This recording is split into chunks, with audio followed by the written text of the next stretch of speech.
Vengo muy contento. Vengo contento, vengo con ganas. Es algo muy inexplicable lo que me pasa hoy día. No es que otras veces no lo sientan y sea algo sensorial o ambiental.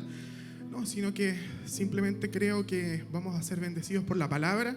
Yo he sido bendecido, he sido desafiado y creo que es el vamos o es el ok del Señor para poder predicar esto esta mañana. Así que abre tu espíritu, hermano, abre tu corazón, ahí silencia el teléfono, apaga toda distracción para que en estos próximos minutos el Señor sea glorificado por la siembra de la palabra en tu corazón. Título: un llamado a la gloria. Un llamado a la gloria. Quiero esta mañana sintetizar la vida y ministerio del profeta Ezequiel. Navegaremos, queridos hermanos, por algunos de los hitos más importantes de la historia del ministerio del profeta Ezequiel, y vamos a rescatar cosas de la vida de Ezequiel para nosotros hoy. Ese es el objetivo de esta mañana. Bien, ¿quién fue Ezequiel? Ezequiel fue un levita, sacerdote, descendiente de Leví, el patriarca Leví. Nació en Judá exactamente el 622 a.C. ¿Ya? Tenemos esa exactitud porque él mismo dice su edad durante el desarrollo de su propio libro. ¿Ya? Nació en el 622 a.C. y fue llevado cautivo a Babilonia en la segunda invasión cerca del 597 a.C., a sus 25 años. Le voy a dar 3 fechas para los que son amantes de la línea de tiempo. Babilonia invade Israel 3 veces. 3 veces. La primera vez lo hace en el 606 a.C. y en aquella vez se lleva a unos jóvenes llamados Ananías, Misael y Azarías. ¿Le suena, cierto? Perfecto. Y en una segunda invasión, en una segunda desolación de Babilonia, a causa de que el rey de Judá se resistía al dominio de Babilonia, viene una segunda ola de Babilonia sobre Israel, y esto fue justamente en el 597, donde un joven Ezequiel de 25 años es llevado cautivo a Babilonia. Hubo una tercera ola de Babilonia a causa de la resistencia de Judá, en donde ya definitivamente Nabucodonosor vino y arrasó con todo lo que quedaba de la ciudad. En aquella vez, cuando se llevan a Ezequiel, empobrecen la ciudad, llevándose los jóvenes, llevándose toda la fuerza laboral, dejando solo los enfermos y los viejitos, dice la historia. Y esta tercera vez viene y arrasa con todo. Derrumba el templo, lo deja hecho polvo, ceniza, lo quema. Y así fue como la palabra del Señor se completó en esa profecía que Dios había dicho respecto a la destrucción del santuario. Pongámonos, hermanos, esta mañana pongámonos en los zapatos de un joven Ezequiel, levita, sacerdote, te decía yo. En Números capítulo 4 nosotros podemos encontrar los clanes sacerdotales, los hijos de Leví, Gersón, Coat, Merari. Y en Números 4 tú encuentras que el ministerio de cualquier sacerdote, de cualquier levita, iniciaba a los 30 años y acababa a los 50 años. Ese era el rango de servicio de todo sacerdote. Ponte en los zapatos de un joven Ezequiel de 25 años que está siendo mentoreado, que está recibiendo formación, que está estudiando, está aprendiendo para en 5 años más iniciar su ministerio. Pero viene Babilonia y lo toma cautivo y se lo lleva a una tierra extraña, lejana al templo del Dios, al monte santo, a Sión, al lugar en donde habría de desarrollar su ministerio. Entonces pongámonos un poquito en los zapatos de Ezequiel y podamos comprender un poco qué es lo que siente este joven, qué es lo que siente dentro de su corazón, de alguna manera siendo limitado o coartado aquello que en su corazón y desde siempre anheló hacer: servir a Dios. Servir a Dios. Estuvo en una disciplina rigurosa de santidad como buen levita, como buen sacerdote. Él mismo reconoce en Ezequiel, en el capítulo 4, en donde Dios le habla y le dice: te voy a usar como un sacerdote, ya no serás solo un levita, yo te voy a levantar como un profeta. Y él reconoce haberse no contaminado con inmundicia, con cosas inmundas, haber tenido una disciplina de santidad. Es el llamado de tu vida, hermano. 25 años enfocado en que vas a dar lo mejor de ti en el servicio sacerdotal. Y sucede esto. sucede esto, que viene a remover, que viene a cambiar el panorama. Sin embargo, al cabo de estos 5 años, el libro de Ezequiel comienza contándonos de un joven de 30 años que tendría que haber iniciado su servicio sacerdotal. Tendría que haber estado ofreciendo las ofrendas a Elohim, al Shaddai. Pero no puede hacerlo porque está lejos. Y allí, en Babilonia, de pronto se aparece la gloria de Dios a Ezequiel. Una especie de carruaje trono con ruedas, con 4 querubines, con rostros que se movían de acuerdo como el Espíritu les decía. Y dice él que en la visión él ve un trono como de zafiro y arriba de los querubines, y en el trono uno sentado, dice como hombre, como una figura de hombre, de la cintura hacia abajo como de piedras preciosas y como fuego, y hacia arriba como piedras preciosas, sentado arriba sobre todo. El Señor, sin duda. Tiene esta visión temblorosa, cae a piso. ¿Qué sucede? ¿Qué es esto que se está apareciendo delante de mí? Si tú tienes la posibilidad de leerlo en casa, es una visión tan impactante que llega a ser terrible, de miedo, y es la potencia de Dios, es su poder en la figura, y eso se traspasa cuando uno lo lee.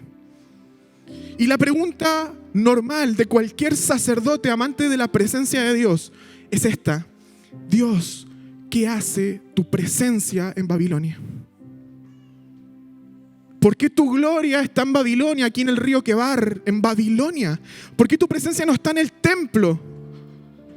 ¿Por qué tú no estás en el lugar de tu santuario, aquel lugar que tú elegiste para morar eternamente?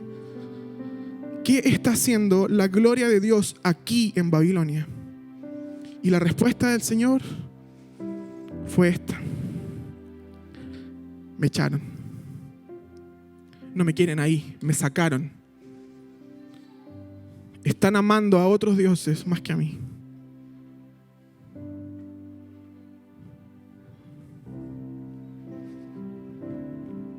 Y la presencia de Dios sale del templo que un día construye Salomón con los planos de su padre David y se va a buscar un joven Ezequiel a Babilonia. Ese trono carruaje sale del lugar donde debería estar y comienza a hablarle a un joven de 30 años para decirle: tú vas a ser mi profeta y tú vas a profetizar a los exiliados. Tú les vas a decir lo que yo te voy a decir que les digas. Pero ¿sabes qué, Ezequiel? No te van a escuchar, no te van a oír. Te van a tratar como un loco, pero tú vas a tener que predicar igual. Textualmente se lo dice así. Una generación exiliada que perfectamente pudiese estar esperanzada o esperando de que Dios trajese su salvación nuevamente sobre ellos. Probablemente muchos de ellos estaban esperando la mano poderosa de Dios para librarlos de Babilonia y traerlos nuevamente a Israel. Ezequiel está allí para decirle: eso no va a ser así. No va a haber salvación para ti, te vas a quedar aquí. Y vas a ver o vas a escuchar con tus oídos cómo el templo va a ser destruido. Lo trataron de loco, lo aislaron. Literalmente, no hubo para él vitrina ni auditorio para que él pudiese predicar lo que tenía que llevar. Ponte los zapatos, hermanos, de este joven profeta. Me tuve que ir, me corrieron, dice el Señor, me echaron. Ezequiel 5:11. Ezequiel 5:11. Por tanto, vivo yo, lo leo. Por tanto, vivo yo, declara el Señor Dios, que por haber profanado mi santuario con todos tus ídolos detestables y con todas tus abominaciones, yo me retiraré. Mi ojo no tendrá piedad y tampoco perdonaré, dice el Señor. Y complementan el 8:6. Ezequiel 8:6. Entonces él me dijo: hijo de hombre, ¿ves lo que hacen estos? Las grandes abominaciones que cometen aquí, la casa de Israel, para que me aleje de mi santuario. Pero aún verás mayores abominaciones. Pero Dios, ¿qué hace tu gloria en Babilonia? Es que me corrieron, me echaron, ya no me quieren allí, ya no valgo para ellos. Y la gloria de Dios se va a buscar a un joven Ezequiel para revelarse a él. y le muestra 4 visiones. Se acerca a Ezequiel la gloria de Dios para justificar su salida del templo. Israel comienza a criticar a Dios, a decir: tú eres un Dios injusto porque nos abandonaste. Y Dios dice: no, voy a establecer mi defensa contigo, Ezequiel. Yo no los abandoné, ustedes me abandonaron. Y aquí están las 4 visiones que la gloria de Dios le muestra a Ezequiel para decirle al pueblo que ellos habían dado la espalda a Dios. Primera visión, Ezequiel 8:5. Él ve el templo de Salomón y en la entrada norte él ve gente que ha levantado un enorme ídolo. El texto lo llama el ídolo del celo, que despierta el celo de Jehová. Probablemente era un ídolo de Asherá, la diosa de la fertilidad, de los cananeos, de los asirios. Y la gente en el templo está adorando a este ídolo del celo y le está dando la espalda a Jehová, allí en el patio, adorando una imagen. Una primera visión. La segunda visión nosotros la encontramos en Ezequiel 8:7. Dios le muestra un agujero a Ezequiel y le dice: excava. Y Ezequiel empieza a cavar.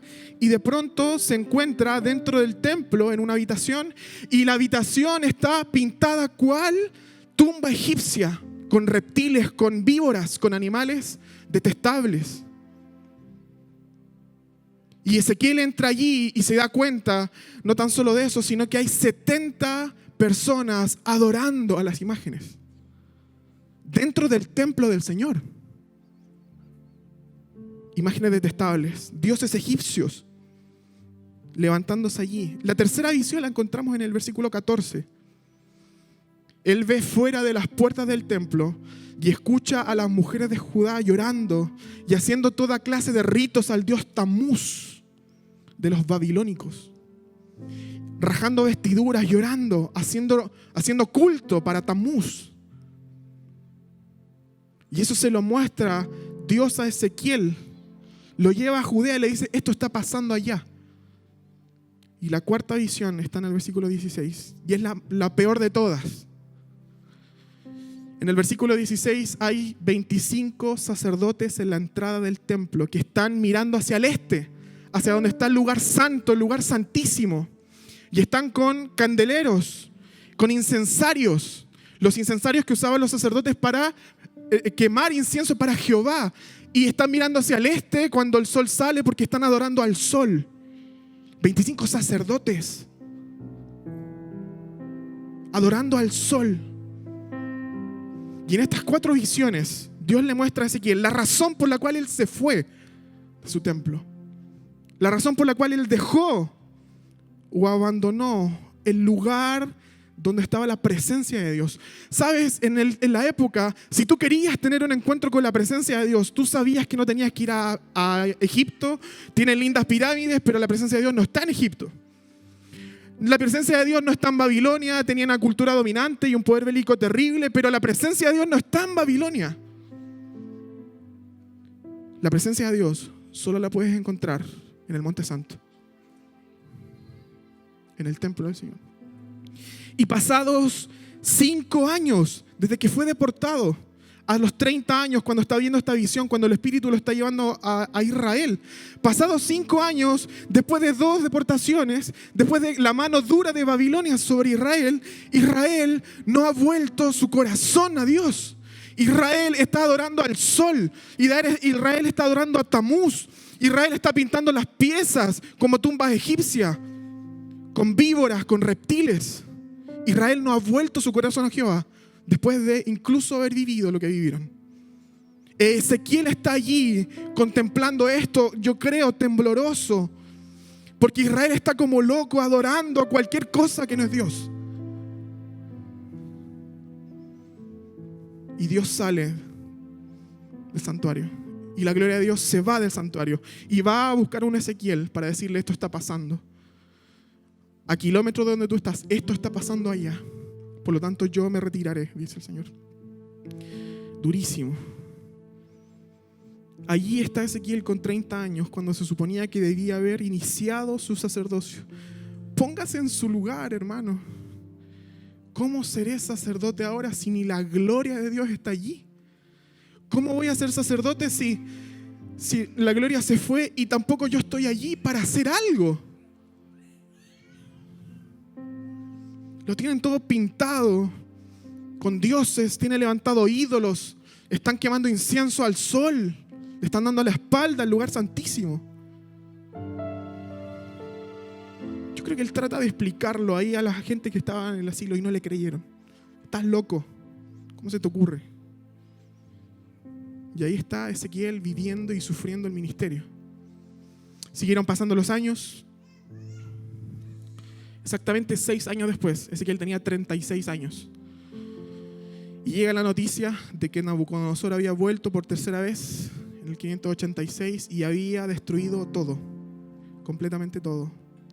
Ya no había templo. ¿Cómo voy a ser sacerdote si la gloria no está y ya no hay templo? Estoy aquí en Babilonia, encerrado, no puedo volver y hacer una reforma. Quizás Ezequiel tenía la esperanza de volver y de limpiar eso, de barrer con las pinturas de la habitación, de levantarse y ser un reformador y comenzar a depurar la casa de Dios y romper los ídolos y corregir, pero ya no había templo. ¿Cómo hago eso entonces ahora? ¿Qué pasó con mi ministerio, Dios? ¿Qué pasó con los 36 años de santidad y de búsqueda? ¿Qué hago ahora? Estoy atrapado, lejos del lugar para el cual fui diseñado y para el cual fui creado. No hay nada. No hay nada. ¿Qué pasó con mi ministerio? ¿Dónde voy a ir? ¿Qué voy a hacer? ¿Dónde voy a presentar las ofrendas al Shaddai? ¿Cómo voy a ir a adorar a la presencia del Señor? ¿Qué voy a hacer con mi vida? Ezequiel cae en una nebulosa profunda a causa de las noticias que vienen a derrumbar toda esperanza de reivindicación. Toda esperanza. Y siguen pasando los años. Y Dios comienza a dar palabras de esperanza. Momento, tengo un remanente. Esta historia no se acaba, dice Dios. Tranquilo, yo me he reservado algo para este tiempo de sequía. Un día Dios le da una visión a Ezequiel de un valle de huesos secos. Y Dios le dice a Ezequiel: ¿qué crees tú, Ezequiel? ¿Vivirán estos huesos? ¿Tienes fe? Ay, Señor, tú lo sabes. Y de pronto viene el viento del Señor y comienza a vibrar. Y los huesos comienzan a moverse. Y viene médula. Y se comienzan a levantar. Y aparece ahí cartílago. Y aparece fibra. Y aparece músculo. Y aparecen arterias y venas. Brota piel, brota ojo, brota pelo. Y se levanta un ejército innumerable.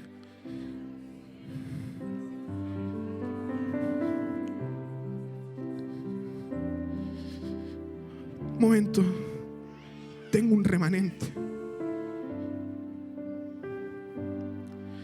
Y comienza ahí a seguir profetizando, a seguir sustentando esa esperanza, hasta que llegamos al cumpleaños número 50 de Ezequiel. Todo su proceso de servicio sacerdotal, de los 30 a los 50. Y aquí llegamos al capítulo 40, donde sucede esto. Dice: en el año 25, versículo 1, en el año 25 de nuestro destierro. En el año 25 fue deportado a los 25 años, ya llevaba 25 años de cautiverio. Ezequiel tiene 50 años. En el año 25 de nuestro destierro, al principio del año, a los 10 días del mes, 14 años después de haber sido tomada la ciudad, en aquel mismo día vino sobre mí la mano del Señor y me llevó allá. Entonces, el versículo 2 dice: en visiones de Dios, Él me llevó a la tierra de Israel y me puso sobre un monte muy alto, sobre el cual hacia el sur había una construcción parecida a una ciudad.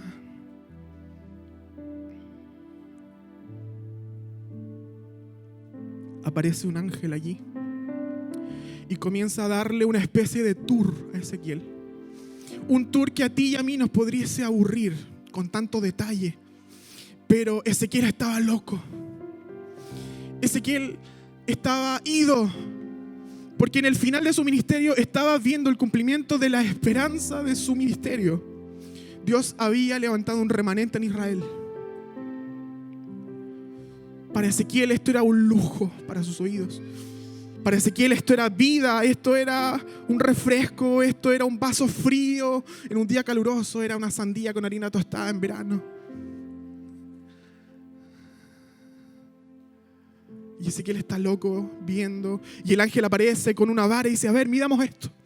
Y comienzan a medir, y el pobre Ezequiel está allí pasmado, diciendo: oye, pero es que esto es más grande que el templo de Salomón, esto es infinitamente mejor, y está hermoso, y está glorioso. Y los sacerdotes están ofreciendo ofrendas, y no son cualquier sacerdote, no tan solo son descendientes de Leví, no tan solo son descendientes de Aarón, son descendientes de Sadoc, el sacerdote fiel que estuvo con David cuando Absalón echa a David del reinado. Y viene Sadoc y dice: David, estoy contigo, donde tú vayas llevemos el arca para que te proteja. Y David dice: no, muchas gracias por la oferta, pero quédate acá. Eran sacerdotes descendientes de Sadoc, el sacerdote fiel, y están ofreciendo las ofrendas, y están ofreciendo los holocaustos, y están allí levantando la cultura de Dios. 20 años después de que él vio que la gloria de Dios se había ido de ese lugar. Y Ezequiel está loco. Ezequiel tiembla de felicidad, yo creo, con los ojos llorosos.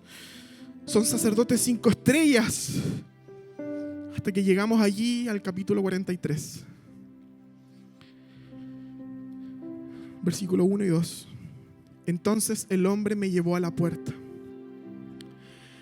que da hacia el oriente, y vi que la gloria de Dios de Israel venía de la parte del oriente. Su voz era como el sonido de muchas aguas, y la tierra resplandecía de su gloria. Es el trono carruaje que venía otra vez desde el oriente. La misma visión que había visto Ezequiel hace 20 años, cuando la gloria de Dios se iba a causa de la desobediencia de una generación. Ezequiel ahora, en el final de sus días ministeriales, de su servicio, está viendo cómo esa gloria vuelve. Es una gloria que está regresando, dice el versículo 3. Tenía el aspecto de la visión como la que yo había visto allá 20 años atrás, como la visión que había visto cuando él vino a destruir la ciudad, y las visiones eran como la visión que yo había visto junto al río Quebar. Entonces me postré sobre mi rostro. La gloria del Señor entró en el templo por el camino de la puerta que da hacia el oriente. Entonces el Espíritu me levantó y me llevó al atrio interior, y aquí la gloria del Señor llenó el templo. La gloria se fue, pero la gloria volvió. La gloria se fue por culpa del pecado, pero la gloria volvió.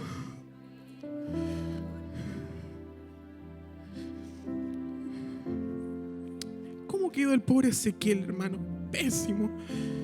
Yo me imagino al pobre Ezequiel temblando ahí, desesperado, en una mezcla entre locura, pasión, una mezcla ahí, alegría profunda. Imagínate, hermano, una persona que se dedicó toda la vida a servir la presencia de Dios. Imagínate la tragedia de ver partir esa gloria y la alegría de verla regresar. Pero la cosa no se acaba allí. Hay una visión final. Dios le muestra a Ezequiel un río que brota desde el umbral del templo. Un río que comienza a crecer, y mientras baja se va agrandando y se va profundizando. Y es un río tan grande que prueba Ezequiel y dice: a ver, intenta. Y comienza a ser inundado y le llega a las rodillas y a la cintura, y después tiene que nadar porque es un río tormentoso que es difícil de gobernar. Entonces Ezequiel dice: no puedo hacerlo. Y todo lo que ese río toca vive, resucita, florece, crece, se restaura. El desierto seco florece, crece, se restaura. Es un río que brota desde el templo, que todo lo que toca lo transforma, lo cambia. Y esto, hermanos, en resumen, es el libro de Ezequiel. Visiones más, visiones menos. Si nosotros podemos entender esto, ya entendiste Ezequiel. Ya entendiste Ezequiel. Ahora bien, parte de este mensaje. Cada vez que Dios entregaba una profecía, lo hacía para generar cambio en el presente. Nunca una profecía va a ser para contemplar el futuro y decir qué lindo va a ser el futuro. Siempre Dios hablaba de las cosas que habrían de suceder para generar un cambio en el hoy, en el presente. Y esta palabra está aquí para provocar algo en nosotros.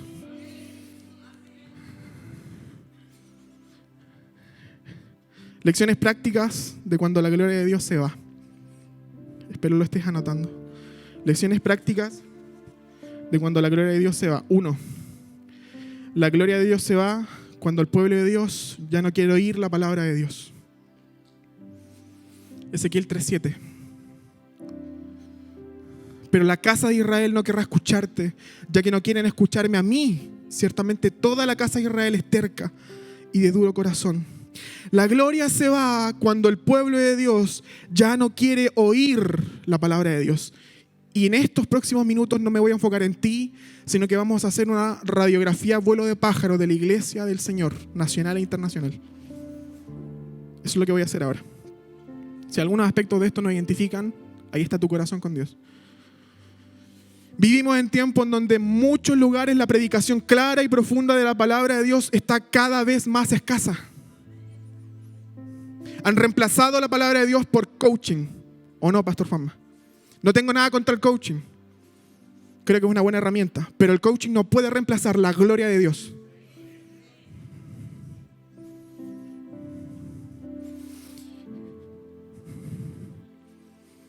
Mensajes dirigidos solo a levantar la autoestima de la gente. Mensajes sin ninguna mención de la cruz, ninguna mención de Cristo, ninguna mención de la sangre derramada, ninguna mención del arrepentimiento, ninguna mención de la gracia recibida por fe. Ninguna. Ninguna.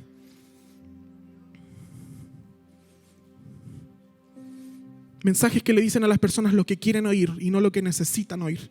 La gloria de Dios se va cuando el pueblo de Dios no quiere escuchar la palabra. El Espíritu Santo va a decir, aquí no hay nada de lo cual yo tengo que venir a dar testimonio. No hay nada que confirmar. Aquí no se está exaltando a Cristo. Me voy. Y pueden ser lugares que están llenos de personas, llenos, pero no está la gloria de Dios. Se dejó de amar la gloria de Dios, se dejó de anhelar la gloria de Dios. Y Dios se va. 2.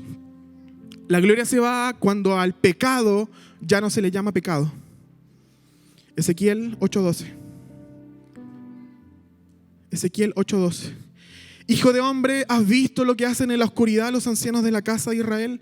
Cada uno en su cámara de imágenes grabadas, porque ellos dicen, el Señor no nos ve. El Señor ha abandonado la tierra. Es el mensaje del Evangelio siendo diluido por raciocinio humanista. Ya no creen en el poder del Espíritu Santo, ya no creen en las lenguas, ya no creen en los dones espirituales. Entonces necesitan reemplazar eso por programas, por estructuras que logren convencer la razón de la gente. No se bautizan, no creen y en consecuencia abrazan valores y principios del mundo secular, del mundo empresarial. Nada contra los principios de liderazgo, pero nada reemplaza la gloria de Dios, nada. Ninguna estrategia humana reemplaza la gloria del Señor, nada. Frases como esta: la gente no peca, solo toma malas decisiones. ¿Lo has escuchado?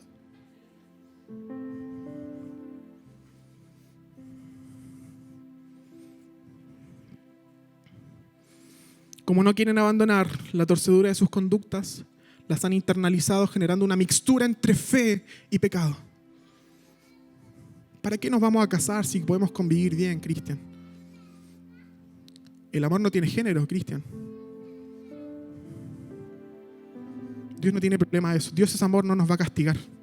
Se llama pecado. Coquetear con la secretaria de tu oficina se llama pecado.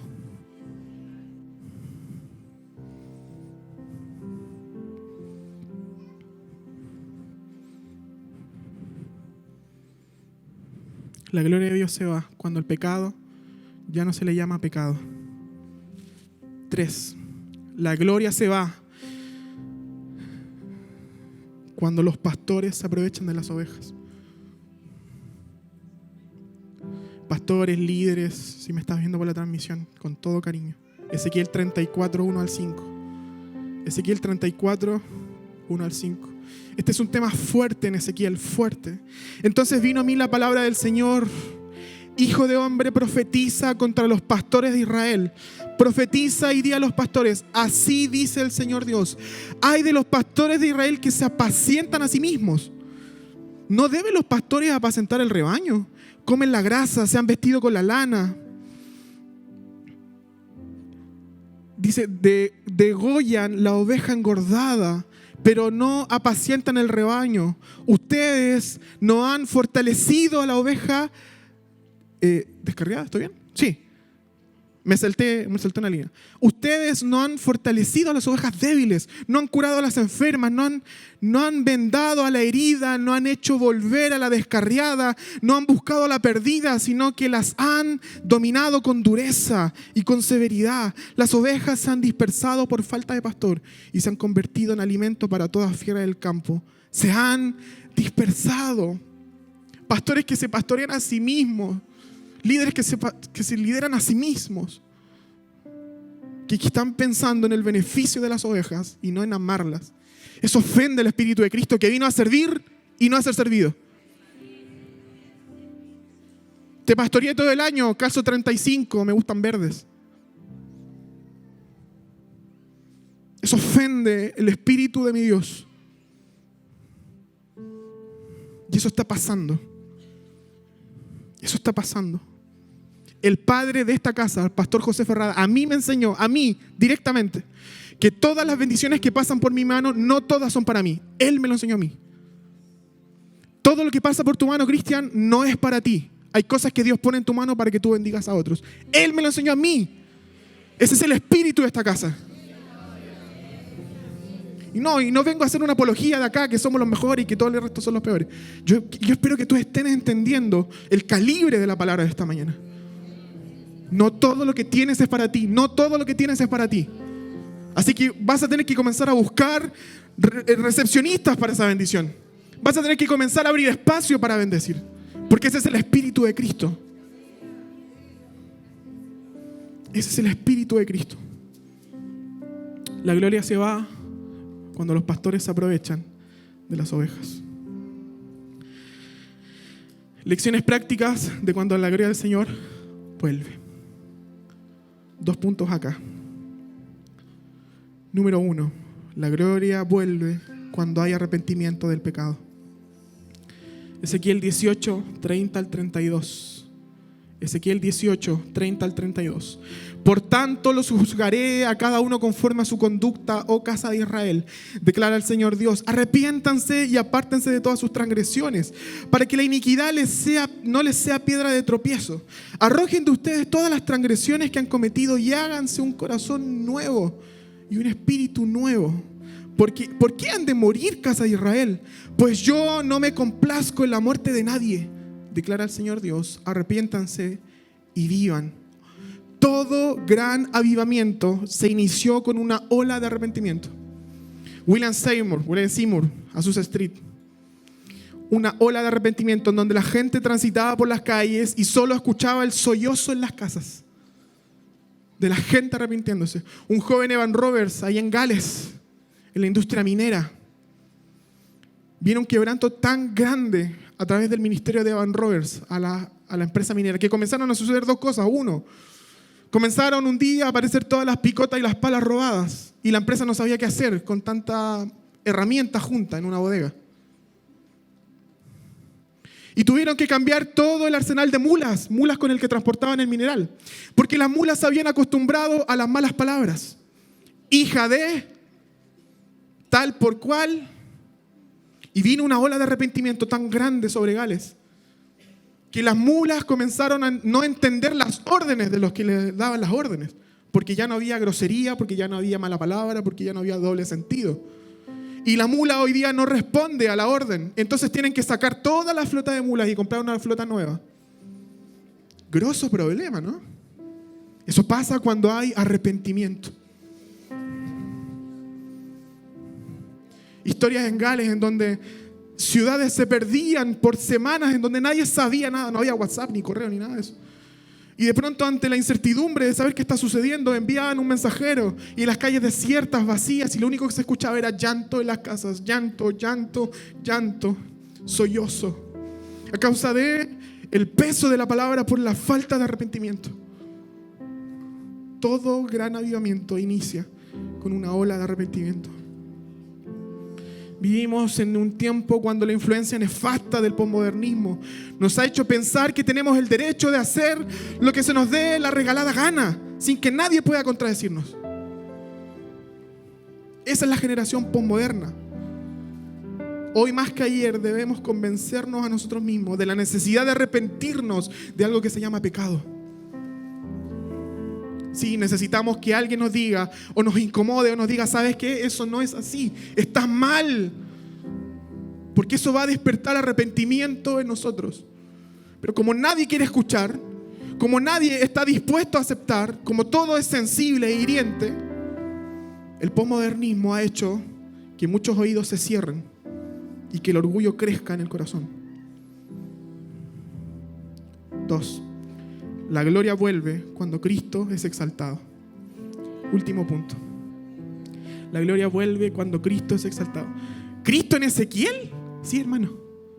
Cristo en Ezequiel. El Evangelio de Juan lo enseña. En el Evangelio de Juan se usa mucho Ezequiel. Juan amaba la obra de Ezequiel. Estoy seguro. Ezequiel tiene tantos puentes paralelos con Juan y para qué decir con Apocalipsis. Pero no vamos a hablar de eso esta mañana. Miren lo que dice la profecía en Ezequiel 34, 22 y 24. Dice 34, 22 y 24. Libraré mis ovejas y ya no serán presas. Juzgaré entre oveja y oveja. Entonces pondré sobre ellas un solo pastor que las apacentará, mi siervo David. Él las apacentará y será su pastor. Entonces yo, el Señor, seré su Dios y mi siervo David será príncipe en medio de ellas. Yo, el Señor, he hablado. Cuando Jesús dice, yo soy el buen pastor, fue en el tiempo de la fiesta cuando este capítulo se leía. Y Jesús se pone en pie y dice, yo soy el buen pastor. El que profetizó Ezequiel allá, soy yo. Jesús es el río tormentoso que Ezequiel ve brotar desde el templo. Es el agua que vivifica, que todo lo que toca lo vuelve a la vida, que todo lo que toca crece, reverdece, florece, que toda amargura se va, se desecha. Jesucristo es el río que brota desde el trono. Jesús se pone en pie en la sinagoga cuando estaba leyendo esto en Tabernáculos y dice, yo soy el agua viva, el que tenga sed venga y beba de mí.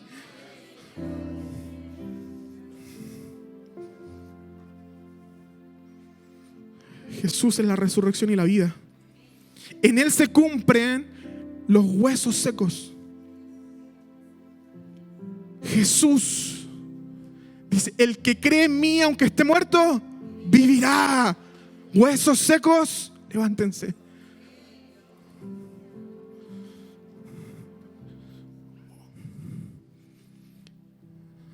Conclusión. Pónganse de pie, hermano, querido equipo.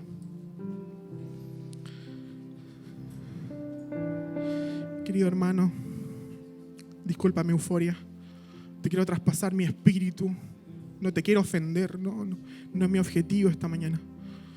Amado hermano, la palabra nos habla hoy de tiempos en cuando la gloria se va y cuando la gloria regresa. Tengo algo que preguntarte. No me respondas en voz alta, responde a ti mismo. ¿Has perdido el sentido de la unción del Espíritu Santo en tu día a día? ¿Has caído en desánimo? ¿Has confiado más en tus recursos naturales que en los recursos espirituales? ¿Tu GDC se ha transformado en un tiempo de coaching más que en un tiempo de formación espiritual? ¿Tus consejos están siendo de literatura, de autoayuda y no del Espíritu Santo. Es un buen tiempo para que nosotros busquemos al Señor. ¿Tienes hambre de más del Espíritu? ¿De verdad? ¿Tienes hambre? ¿Quieres ver más de esa gloria de Dios en ti? ¿Quieres que tus instancias, tus grupos estén llenos del Espíritu Santo? ¿Quieres que nuestros cultos estén llenos de la vida de Dios? Que haya arrepentimiento, que haya sanidad, que haya el milagro del nuevo nacimiento en cada jornada en la que nos reunimos. Es una mañana para que busquemos la gloria del Señor. Yo te quiero invitar a que juntos vengamos acá al altar y busquemos la gloria del Señor. Ven por favor. Yo me quiero unir contigo, porque el llamado en esta mañana es para todos. Ni siquiera me quiero centrar en el arrepentimiento, sino en la necesidad de buscar la gloria de Dios, de buscarlo a Él, de buscar su rostro, de anhelarlo, de amarlo, de desearlo, de anhelar su vida.